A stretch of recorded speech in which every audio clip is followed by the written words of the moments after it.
1-2 वर्ष आपण पाहतो आहोत आणि विशेषतः महाराष्ट्रामध्ये मिंदे सरकार किंवा खोके सरकार आल्यानंतर महाराष्ट्राची जी सातत्याने अवहेलना होते, मग ते महाराष्ट्रातले उद्योग पळवण्याचा विषय असेल, महाराष्ट्राच्या अस्मितेचा विषय असेल, सातत्याने अवहेलना होते आणि आज अचानक कर्नाटकचे मुख्यमंत्री त्यांच्या अंगात भूत संचारलेले आहे। जणू काही महाराष्ट्रामध्ये माणसं राहतच नाहीत, महाराष्ट्राला अस्मिता, स्वाभिमान, हिम्मत, धमक, शक्ती काहीच नाहीये। कोणी यावं, टपलीत मारावं आणि आम्ही छत्रपती शिवाजी महाराज की जय बोलून नुसतंच गप्प बसायचं, हे आतापर्यंत खूप झालं। महाराष्ट्र हा छत्रपती शिवाजी महाराजांना मानतोच, हे काय वेगळं सांगण्याची गरज नाही। आणि त्यांचा अपमान झाल्यानंतर मुळमुळीत प्रतिक्रिया दिल्या जात आहेत। त्या कोणाकडनं दिल्या जात आहेत? ते ज्यांनी त्यांचा अपमान केलाय त्यांच्याच पक्षातल्या काही लोकांकडनं दिल्या जात आहेत।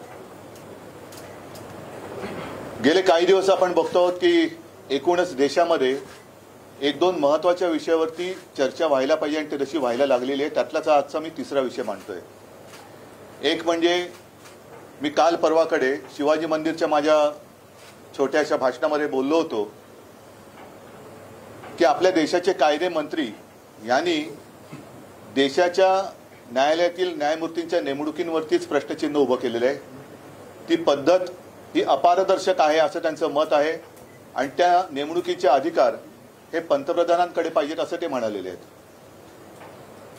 दुसरी एक केस सुप्रीम कोर्टात सुरू आहे, त्याच्यात निवडणूक आयुक्तांबद्दल कोणी अपील केलेलं आहे त्याच्याबद्दल किंवा चौकशी केली त्याच्याबद्दल न्यायमूर्तींची मतं आपण वाचतो आहोत आणि न्यायमूर्तींचं मत स्पष्टपणाने ते काल परवाकडे आलेलं आहे की या देशाला सेशनसारखा निवडणूक आयुक्त पाहिजे की वेळ पडलीच तर अगदी पंतप्रधानांवरती जरी कारवाई करण्याची वेळ आली तरी तो मागे हटता कामा नये।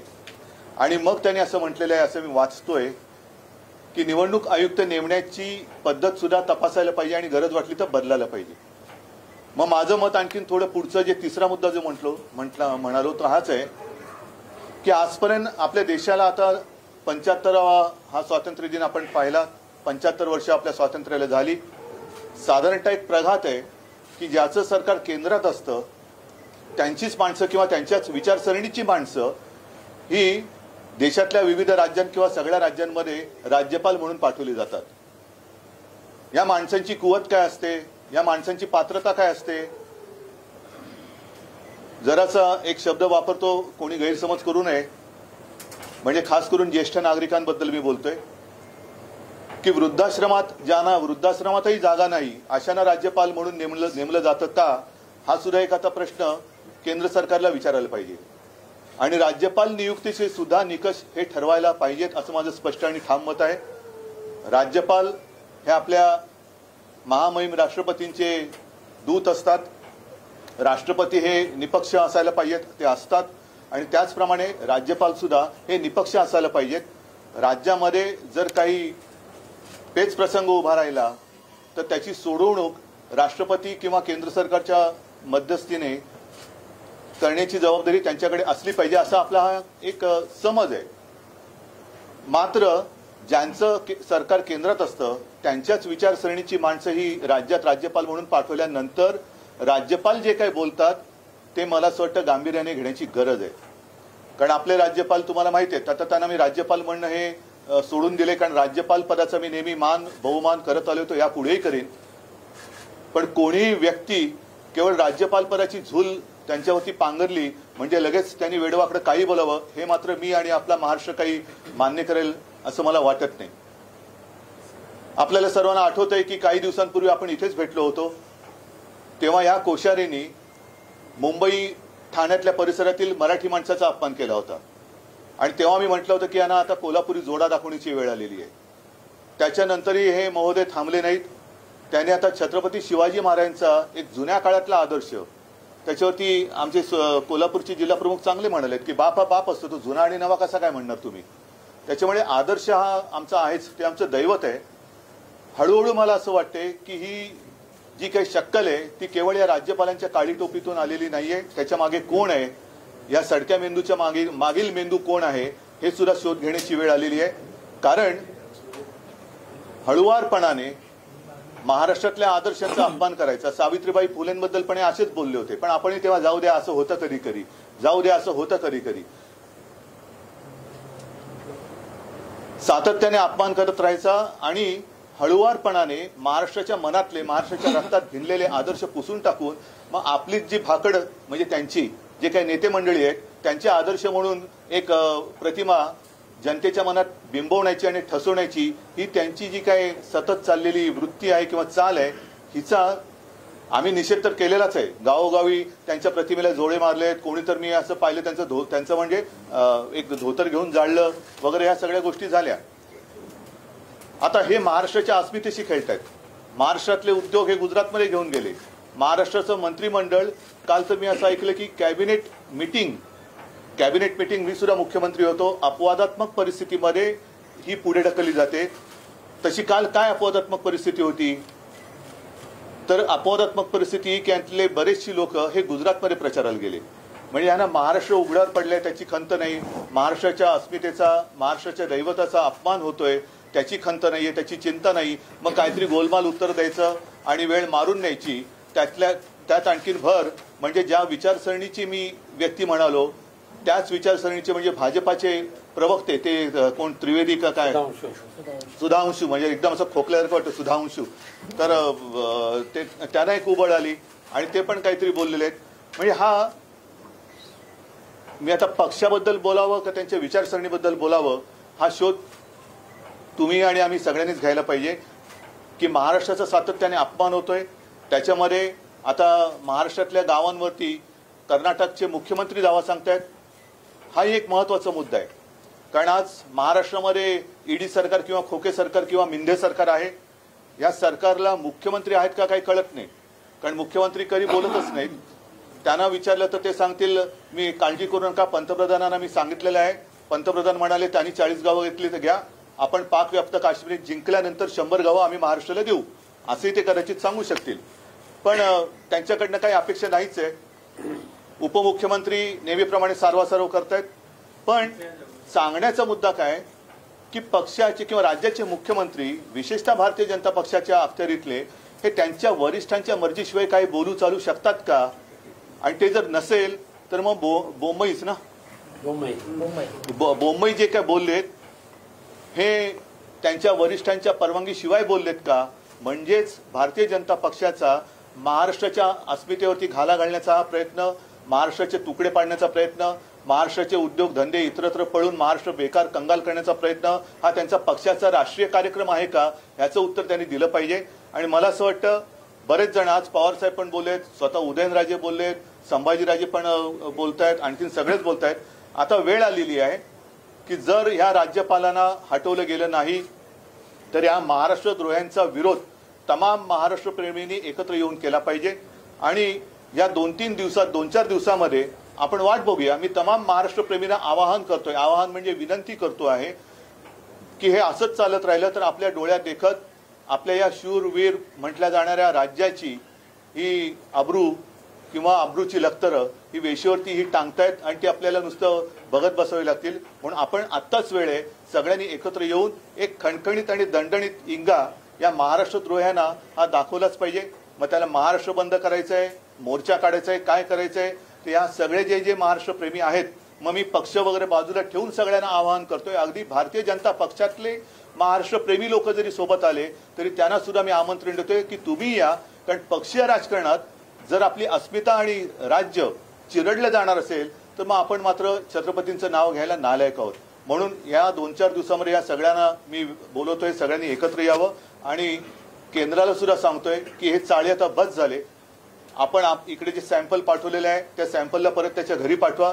दुसरीकडे कुठे अधिक चांगला वृद्धाश्रम असेल तर तिकडे पाठवा, पण आमच्याकडे हे सॅम्पल नको, याला परत घेऊन जा. नाहीतर आम्हाला काही ना काहीतरी म्हणतोय ह्याचा अर्थ जेव्हा काही करू तेव्हा लक्षात येईल, पण आंदोलन केल्याशिवाय आम्हाला स्वस्थ बसता येणार नाही. म्हणून परत एकदा या गोष्टीचा नुसता निषेध असो किंवा हे स्लिप ऑफ टंग असं नाहीये. ही स्लिप ऑफ टंग एकदाच होऊ शकते, सारखी सारखी होऊ शकत नाही. आणि मी जी तुम्हाला आता काही 2-3 गोष्टी सांगितल्या त्याचा जर का विचार केला तर मला असं वाटतं की हीच वेळ आहे, आत्ताच वेळ आहे. कारण आत्ता ही वेळ जर का गेली तर आपला महाराष्ट्र यांनीच जाहिरात केली होती ना, कुठे नेऊन ठेवलाय महाराष्ट्र माझा. तर हे महाराष्ट्र आपला कुठे नेऊन ठेवतील याचा आपल्याला अंदाज सुद्धा लागणार नाही. म्हणून परत एकदा सगळ्यांना, जे महाराष्ट्र प्रेमी आणि या महाराष्ट्र द्रोह्यांचे जे विरोधक आहेत, कारण महाराष्ट्रातील विरोधी पक्ष असं मी मानत नाही, महाराष्ट्र विरोध्यांचा विरोधी जो कोणी आहे, महाराष्ट्र प्रेमी जे आहेत, त्यांना सगळ्यांना एकत्र येण्याचं मी एक आवाहन करतोय आणि त्याची वाट बघतोय. ना तर शिवसेनेला जे पाहिजे ते करणारच आहे. जर सगळे पक्ष एकत्र येऊन, माझं मत आहे की काहीतरी एक मोठं महाराष्ट्रात राज्यव्यापी असं काहीतरी आपल्याला केलं पाहिजे. म्हणजे दंगा फसाद नव्हे, तर एक शांततापूर्ण महाराष्ट्र बंद असेल किंवा आणखीन काही असेल की जेणेकरून केंद्र सरकारला पण कळलं पाहिजे की महाराष्ट्र हा लेच्यापेचांचा प्रदेश नाहीये. सगळ्यांना एकत्रित करण्यासाठी पुढाकार घेणार आहात त्या संदर्भात? मी आता तुम्हाला त्याचसाठी बोलवलेलं आहे की तुमच्या माध्यमातून जे जे प्रेमी आहेत, आणि त्याच्यात मी तुमचा प्रश्न माझ्या लक्षात आला म्हणून मी म्हणले की भाजपमधले सुद्धा महाराष्ट्रप्रेमी, असं काही नाहीये की भाजपमध्ये महाराष्ट्रप्रेमी नाहीयेत. भाजपमध्ये सुद्धा काही महाराष्ट्रप्रेमी जरूर आहेत. तुम्ही केला की वारंवार ही वक्तव्य करतात, तर या वारंवार वक्तव्यांचा आपण काही कायदेशीररित्या कारवाई केली पाहिजे असं? हे बघा, आता कायदेशीर कारवाईबद्दल मी बोललो ना की जिथे न्यायमूर्तींच्या नेमणुकीबद्दल देशाचे कायदा मंत्री शंका उपस्थित करतायत, हा एक मोठा गंभीर विषय आहे, फारच गंभीर आहे आणि त्याची दखल न्यायालयाने घ्यायलाच पाहिजे. ती मला वाटते ते घेत आहेत. कारण केंद्राचे आपले केंद्रीय कायदा मंत्री जर असं म्हणत असतील तर मग आपण न्याय मागायचा कोणाकडे? कारण ती जी एक तो न्यायवृंद, त्याला एक शब्द आहे, किंवा कोलोजियम, हीच पद्धत त्यांना रद्द करून जर न्यायमूर्तींच्या नेमणुका सुद्धा त्यांना करण्याचे अधिकार, जसं निवडणूक आयुक्तांबद्दल जे काय आता न्यायालयाने प्रश्न उपस्थित केले, तसंच मुख्य न्यायाधीश असो, इतर न्यायाधीश असो, यांची सुद्धा नेमणुकीचे अधिकार केवळ पंतप्रधानांकडे द्यायचे असतील तर मग त्याच्यापेक्षा न्यायालय बंद केलेली बरी. आणि म्हणूनच मला वाटतं की न्यायालय सुद्धा जागरूक आहे. न्यायदेवता आपण आंधळी म्हणतो, पण ती काही बहिरी नसते. हे सगळे शब्द ती ऐकते आणि याच्याबद्दल सुद्धा न्यायदेवता काय इलाज करायचं ती करेल. राहुल साहेबांची सिक्युरिटी काढून घेतली, त्यांच्या घराची रेकी केली जाते, पण आता हा नवीन पायंडा पडलाय का महाराष्ट्रात की सत्ता असली की विरोधकांच्या सिक्युरिटी काढून घेणं? मला असं वाटतं जेव्हा आमची सत्ता होती आणि ती जेव्हा परत येईल त्यावेळेला आम्ही पूर्णपणे ही व्यवस्था जी आहे, सुरक्षा व्यवस्था, ही पोलिसांच्या गुप्तचर यंत्रणेवरती सोपवली होती की ज्यांना सुरक्षेची आवश्यकता आहे त्यांना सुरक्षा जेवढी आवश्यक आहे तेवढी दिली गेलीच पाहिजे. अनावश्यक सुरक्षा हा भाग वेगळा आहे, पण संजय राऊत बद्दल मला नाही वाटत कोणी असं म्हणेल की याला अनावश्यक सुरक्षा होती. पण जिथे संजय राऊतांच्या वाईटावरतीच टपलेली लोक आहेत तिकडे सुरक्षा काढल्यानंतर जर काही घडणार नाही, पण घडलं तर ती जबाबदारी त्यांची राहील.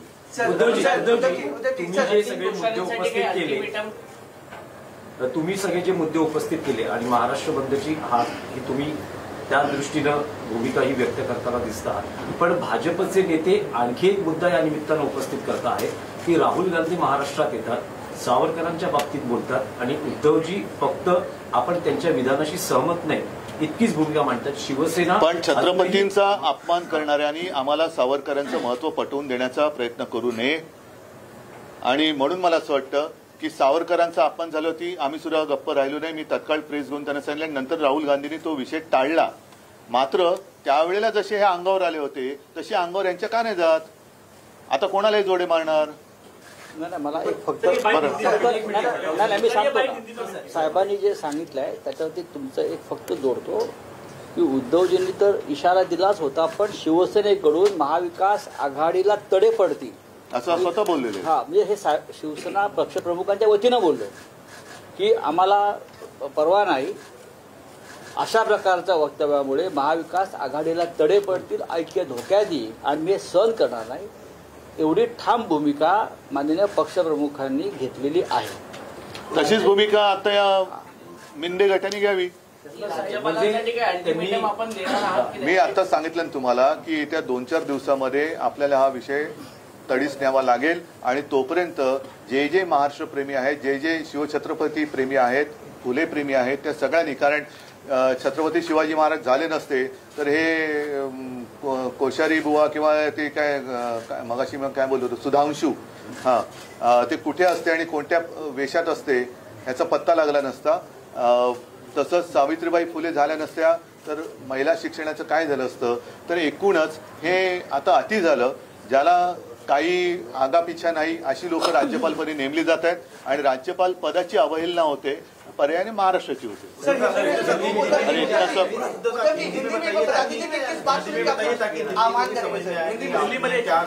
छत्रपति शिवाजी महाराज को लेकर और नहीं, मैंने जैसे अभी अभी कहा कि पिछले कुछ दिनों में हम लगातार ये देख रहे हैं कि महाराष्ट्र का अपमान होते जा रहा है. एक तो जब से ये मिंदे सरकार महाराष्ट्र में आई है उसके बाद लगातार सिलसिला जारी है कि महाराष्ट्र से एक एक करके उद्योग बाहर जा रहे हैं. उद्योग बाहर जा रहे हैं, इसमें कमी पड़ रही है. इसलिए हमारे जो राज्यपाल महोदय, मैं उनको राज्यपाल महोदय नहीं कहूँगा आपसे, क्योंकि राज्यपाल पद का आदर करना चाहिए और जिसका आदर मैं करता हूं, लेकिन इस व्यक्ति कोश्यारी बार बार महाराष्ट्र के खिलाफ या महाराष्ट्र का अपमान करते जा रही है. कुछ दिनों पहले उन्होंने हमारे सावित्रीबाई फुले के बारे में कुछ गलत कहा, उसके पहले मुंबई ठाणे में रहने वाले मराठी लोगों का अपमान किया, और अब तो हद हो गई. हमारे जो दैवत है छत्रपति शिवाजी महाराज, उनको उन्होंने पुराने आदर्श कर उनका उल्लेख किया. ये पुराना आदर्श क्या होता है, और इसलिए हमारे जो जिला प्रमुख है, मुझे लगता है कोल्हापुर के जिला प्रमुख, उन्होंने एक अच्छा मिसाल दिया. उन्होंने कहा बाप तो बाप होता है, नया बाप पुराना बाप ये क्या चीज होती है. तो ऐसे जो लोग होते हैं इनको तुरंत यहाँ से हटाना चाहिए. और मैंने जैसे कहा कि अब एक दो विषय पर विवाद या चर्चा हो रही है. जैसे हमारे देश के लॉ मिनिस्टर है किरण रिजिजू, उन्होंने कहा, उन्होंने तो आशंका जताई है कि जो भी हमारे जस्टिस होते हैं उनकी नियुक्ति होती है उसके लिए कोलोजियम होता है, उसके ऊपर उन्होंने आशंका जताई है कि ये इसमें अपारदर्शकता है और वो अधिकार प्राइम मिनिस्टर को होने चाहिए. मतलब ये जो पूरी संस्था है, न्याय संस्था, वो भी आपके हाथ में वो लेना चाहते हैं, जिसका विरोध तो होना चाहिए और उसके ऊपर कार्रवाई कोर्ट तो करेगी. साथ ही साथ और एक विवाद चल रहा है, एक केस चल रही है सुप्रीम कोर्ट में इलेक्शन कमिश्नर के बारे में, और उसमें हमारे जो न्यायमूर्ति साहब है उन्होंने कहा है कि ये इलेक्शन कमिश्नर कैसे उनको नियुक्त किया जाता है उसके ऊपर भी एक चर्चा होनी चाहिए, उसकी कुछ तो सिस्टम होनी चाहिए. और इसी तरीके से गवर्नर या राज्यपाल कौन नियुक्त करता है, क्या क्राइटेरिया है. अब तक तो ऐसे माना जाता है और हमने देखा है कि जिसकी सरकार केंद्र में होती है वो उनके मर्जी से उनके व्यक्ति अलग अलग राज्य में भेजते हैं. स्वाभाविक है, जो भी व्यक्ति वो राज्य में भेजते हैं वो उनके विचारधारा के अनुसार चलते हैं. और अब ये सवाल उठता है कि जो हमारे कोश्यारी शिवाजी महाराज जी के बारे में जो उन्होंने कहा, सावित्रीबाई फुले के बारे में उन्होंने कहा, तो विचारधारा की अगर बात करें तो ये क्या भाजपा की विचारधारा है.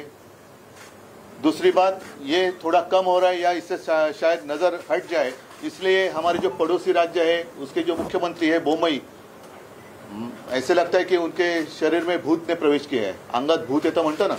और क्या कैसे पता नहीं, हमारे 40 गांव पर उन्होंने दावा ठोक दिया.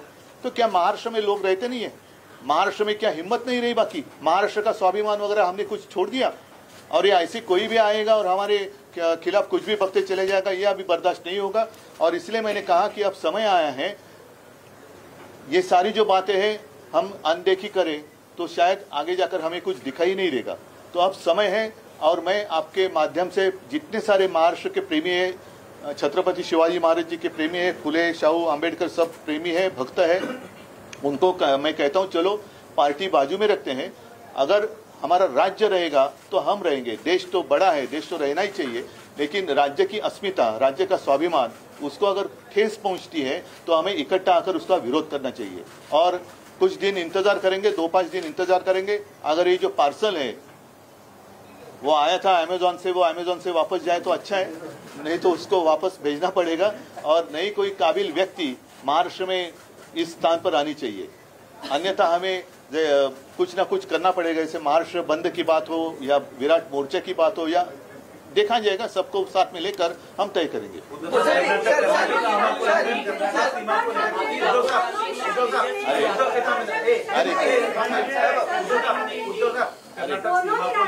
कर्नाटक सीमा को लेकर लगातार बयान आ रहे हैं. अरे एक मिनट आएगा ना, कोल्हापुर से लेकर अक्कलकोट भी मांग रहे हैं, जबकि कुछ गांव मांग रहे हैं. अब केंद्र में और राज्य एक दोहराइए जरा. लेकर वहाँ के मुख्यमंत्री लगातार बयान दे रहे हैं. राज्य और केंद्र में दोनों जगह बीजेपी की सरकार है. नहीं, राज्य भी भाजपा की ही सरकार है. अरे एक करके पूछिए ना. हाँ, इस पूरे मामले को लेकर आप कैसे इसको देखते हो? नहीं, मैंने कहा ना कि हमारे यहाँ तो मुख्यमंत्री पहचान कौन जैसे है, मुख्यमंत्री कौन, और लगातार ये उप मुख्यमंत्री कुछ बातें करते जा रहे। मुख्यमंत्री को तो हिम्मत नहीं है इसके खिलाफ कुछ बात करने की। स्वाभाविक है, ऊपर वाले की मर्जी, जो ऊपर वाले कहेंगे उनको वहाँ जैसे बोलना पड़ता है। तो जो कर्नाटक के मुख्यमंत्री भारतीय जनता पक्ष के हैं, उन्होंने जो अचानक बात छेड़ी है, क्या उसको ऊपर से आशीर्वाद है या ये केंद्र की मानसिकता है, ये भी स्पष्ट होना चाहिए। और ये विरोध करेंगे, हम जाने नहीं देंगे, ये फिजूल की बातें हैं। अब स्वयं मतलब अपने राज्य के बहुत सारे मंत्री तो गए गुजरात में प्रचार के लिए, ऐसे मैंने पढ़ा। नहीं, आपने कहा कि जैसे अपनी भूमिका ली थी वीर सावर जी के मामले में, आपने जैसी भूमिका ली थी वीर सावर जी के अपमान के मामले में कि हम यूपीए से मतलब महाविकास आघाड़ी से बाहर पड़ेंगे, हमने स्पष्ट किया था। तो ये सरकार नहीं, ये तो देखो, हम ये क्यों कह सकते हैं, ये इनको वहाँ कुर्सी को चिपक के बैठना है, ये लाचार है। ये छत्रपति शिवाजी महाराज का महाराष्ट्र है और उस महाराष्ट्र के हम मुख्यमंत्री हैं, ये भावना उनके मन में नहीं है। हम मुख्यमंत्री, हम मतलब वो बने वो ऊपर वाले की मेहरबानी से, दिल्ली वाले की। तो दिल्ली के खिलाफ क्या कहेंगे? क्या वो कुर्सी छोड़ सकते हैं? हिम्मत है उतनी? और ऐसे महाराष्ट्र के अपमान सहना, क्या ये बाला साहब का हिंदुत्व है?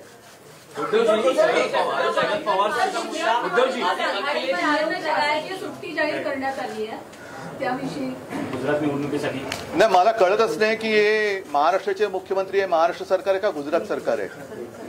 मला गुजरात बद्दल आदर आहे, गुजराती जे इथे खूप राहतात, वर्षानुवर्ष पिढ्यानपिढ्या राहतात, त्यांच्याबद्दल मला आदर आहे। पण असा काय प्रकार आहे? महाराष्ट्राच्या निवडणुकीच्या वेळेला कर्नाटकात सुट्टी असते का? मध्य प्रदेशमध्ये असते का? हा कोणता नवीन प्रकार? उद्या पाकिस्तानच्या निवडणुकीसाठी पूर्ण देशात सुट्टी जाहीर करतील, काय सांगावं? पवार साहेब सीमावादावर महाविकास आघाड़ी पर आरोप लगाया कि महाविकास आघाड़ी ने जो श्रद्धा ने शिकायत की थी पुलिस ने महाविकास आघाड़ी सरकार के दौरान, क्या श्रद्धा वालकर नहीं, ठीक है, ये विषय बड़ा है, अलग है, गंभीर है। इस विषय में आप मत लिए, अलग से इसके ऊपर बात आधी राहुल गांधी, मग तेजस्वी यादव आणि आता अखिलेश यादव यांची भेट आदित्य ठाकरे अखिलेश यादवचं वगैरे अजून पुढे जाहीर नाही केलेलं आहे। पण मला असं वाटतं की आजची ही प्रेस कॉन्फरन्स मी बोलले तेवढ्या पुरती सीमित ठेवूया, त्याच्यानंतर सुद्धा जे विषय असतील